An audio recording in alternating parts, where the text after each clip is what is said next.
my episode-by-episode review of The Young Ones, the anarchic alternative comedy sitcom about 4 terrible students living in grotty digs together. If you're unfamiliar with the show, then you can watch my full series review up here.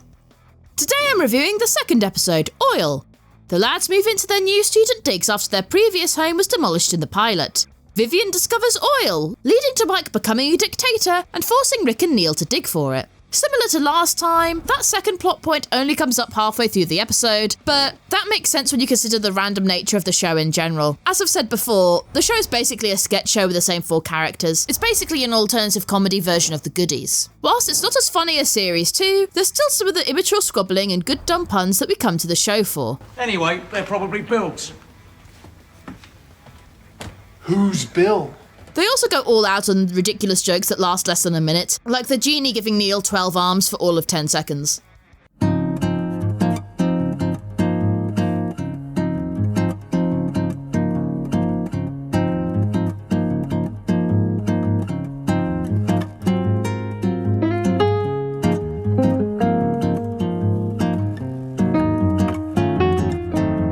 just have to cook our own supper.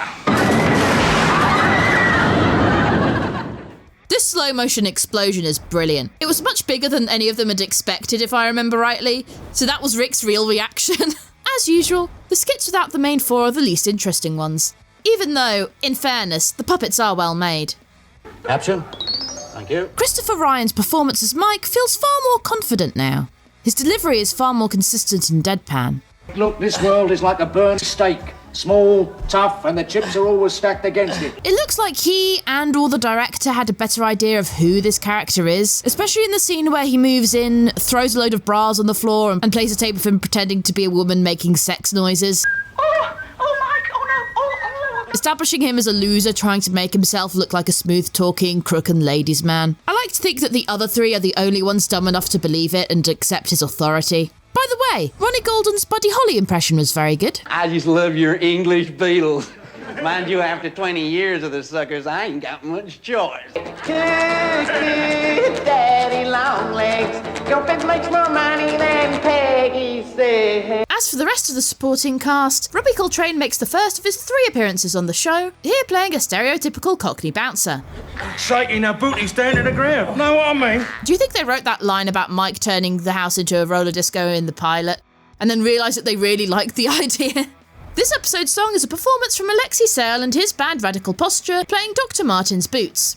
I think they were played by Raw Sex if I remember rightly, but I might have that wrong. One of them's playing one of those electric drum kits that makes it look like he's playing Guitar Hero. They're classless, matchless, heat resistant waterproof and retail for only £19.99p. Actually, this one is probably my least favourite song of the show, but it's an alright comedy song. I prefer Alexei's song in Series 2, but at least this one isn't too long. I do like some of Sale's other songs though, but I haven't got round to looking into the rest of his discography yet, so let me know if you have any suggestions in the comments. Sale is playing their landlord's nephew here, and this character is basically a straight man against the other characters until he does his usual patter into the song. This is really funky. It's like one big kind of empty room here, yeah? There's a song in the charts recently about black and white people living together side by side in perfect racial harmony together on pianos. I might be a bit stupid like, you know what I mean? But I know the pianos aren't gonna solve nothing. I think that this might be the only episode where the band is integrated into the plot of the show, with it being a benefit gig to inspire the oppressed masses to rise up against Mike and Vivian. I love how Rick reveals his shallow understanding of revolution. Hello, are you the Tsar? Yes, I am actually. Blam, blam! Ah, tough luck, fascist! You incite the masses to rise, and we burn the Reichstag.